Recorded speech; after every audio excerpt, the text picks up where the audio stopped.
تاریخ کا سب سے امیر آدمی اصل میں افریقہ سے تھا، نہ کہ یورپ یا امریکہ سے۔ یہ ایک سچی کہانی ہے۔ مانسا موسا جو ایک مسلمان تھا اور مالی پر حکومت کرتا تھا، Hands look empty.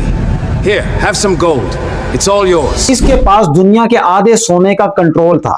قاہرہ میں اس نے اتنا زیادہ سونا مفت بانٹ دیا کہ معیشت تباہ ہو گئی۔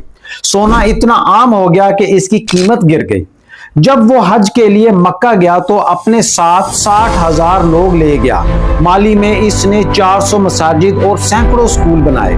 یورپی نقشے میں مالی کو اکثر دکھایا جاتا ہے جہاں ایک آدمی سونے کا تاج پہنے بیٹھا ہوتا ہے۔